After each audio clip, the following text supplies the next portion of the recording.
Hello, I'm Miciah Ocasio, and I'm making a video for EDU 104. I'm essentially writing or telling a book report on the book Extraordinary Teachers by Frederick Stevenson. This book basically covers classroom behaviors as a teacher, faculty involvement, how you should associate with the faculty that you're working with, and about students in general. I found one particular part of the book to be extremely interesting, and it was a chapter called Effective Teaching. And he broke down how to be an effective teacher into parts.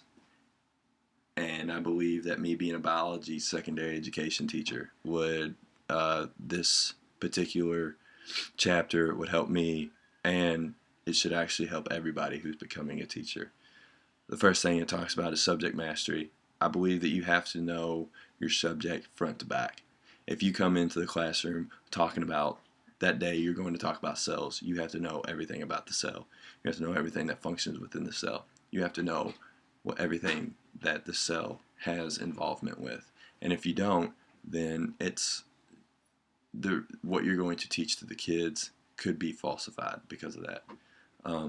You have to have a passion for it. The reason why you have to have a passion is because if you don't have a passion yourself for the topic that you were teaching, the field of study that you were teaching, then you are not in turn going to get a passion for the kids. The kids are not going to want to grasp that subject like you should, like you grasped it when you were in college or when you were in high school.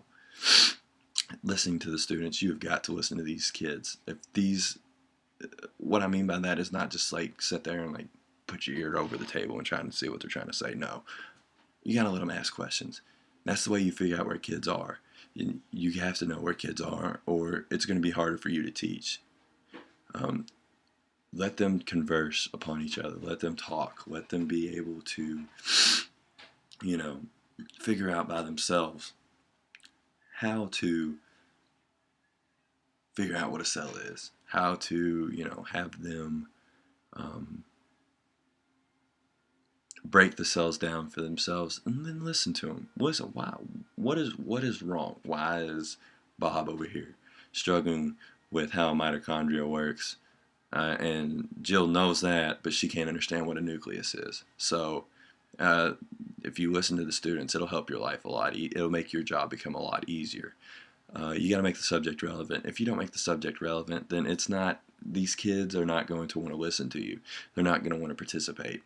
And if you make the subject relevant by putting, it could be simple. It could make it fun. If you make it fun, that makes it relevant to these kids. These kids want to have a blast. They don't want to sit here and just be like, just come to class, just come to class.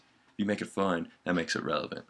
And that comes to the next thing. The next part that he talks about would be enjoyment. You have to enjoy it as much as you have to make these kids enjoy it too.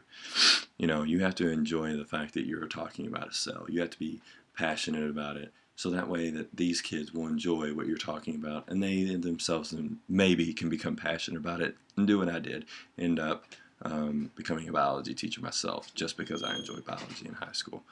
The last thing that he talked about would be commitment. You have to be extremely committed to this job. This profession is all about commitment and passion, and if you don't have that commitment for this profession, then it's going to be very hard for you to get these kids to stay committed to your classroom as well. That's my book report on Extraordinary Teachers by Frederick Stevenson. Thank you.